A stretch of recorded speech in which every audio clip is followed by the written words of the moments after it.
Hello guys, তোমরা সবাই কেমন আছো? তো দীর্ঘ 8 বছর অপেক্ষা করার পর ফাইনালি আমার স্বপ্নটা পূরণ হচ্ছে। আমি নিচ্ছি জিপিএক্স ডেমন, আমার স্বপ্নের বাইক। তো চলেন বাদ বাকি কথা শোরুমে গিয়ে হচ্ছে।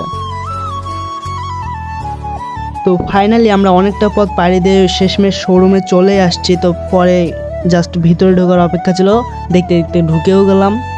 তো চোখের সামনে আমার ড্রিম বাইকটা দেখে তো পুরো আমি কি বলবো, খুশিতে পুরো আত্মহারা। পরে বাইকটাতে আমি উঠে আটে দেখলাম যে সব ঠিক আছে নাকি। নিজেকে আর আটকে না রাখার কারণে শেষমেশ উঠে পড়লাম, সব কিছু দেখলাম, অনেক ভালো ছিল, বেটার ফিলিংস হচ্ছিল। তো একটু ক্যামেরার সামনে এটা ওটা বলতেছিলাম যে কি কত দিনের স্বপ্ন। এক কথায় বলতে গেলে অনেক ডায়লগ দিচ্ছিলাম যে এটা করব ওটা করব। তো যাই হোক গাইস, আপনারাও একটু প্লিজ সাপোর্ট করবেন, কারণ যে এখন থেকে অনেক ভালো ভালো ভিডিও আনার চেষ্টা করব। আর বাইকটাই নিচ্ছি ইউটিউবার হওয়ার জন্য। তো প্লিজ গাইস, আপনারাও একটু সাপোর্ট করবেন। আর আপনারা তো জানেনই যে বাইক একটা কত শখের জিনিস, আর এটা প্রত্যেকটা ছেলের স্বপ্ন যে একটা তার জীবনে বাইক থাকবে। তো ফাইনালি গাইস, আমার এইটুকু বয়সে আমার মা যে আমার এই স্বপ্নটা পূরণ করছে, তার জন্য মাকে তো ধন্যবাদ দেওয়ার ছোটো করা যাবে না। বাট আমি অনেক খুশি, আমার খুশি ধরে রাখার মতো মানে কি বলবো, এক কথা বলতে গেলে অনেক অনেক অনেক খুশি। তো ফাইনালি গাইস, আমি মানে পুরা তো উঠতেছিলাম ওই সময়, আমি কি বলবো, ফিলিংসটা জাস্ট বলে বোঝাতে পারবো না।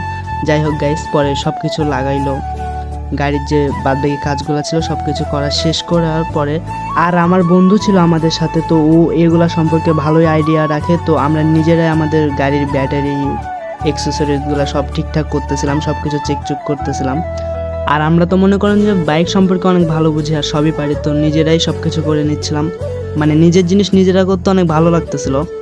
পরে সব কিছু ঠিকঠাক করার পরে আমরা ফাইনালি গাড়িতে চাবি অন করছি। পরে দেখি যে অনেক সুন্দর লাগতেছে, মানে চাবি অন করার যে ফিলিংসটা, জাস্ট ওয়াও। তারপর সব কিছু দেখাশোনা শেষ করার পরে ফাইনালি টাকা পয়সা দেওয়া লেনদেন সব শেষ করে গাড়িতে শোরুম থেকেই ফুয়েল দিছিল, তো আমরা ফুয়েল পাম্প পর্যন্ত গেছিলাম ওই ফুয়েল দিয়েই। আর ফাইনালি গাইস, গাড়িটা বের করা হচ্ছে, জাস্ট ওয়াও, ফিলিংসটা জাস্ট বলে বোঝানোর মতো না। পরে মাকে দিয়ে চাবিটা অন করানোর পরে ফাইনালি বাসায় চলে আসছি। পরবর্তী ভিডিওতে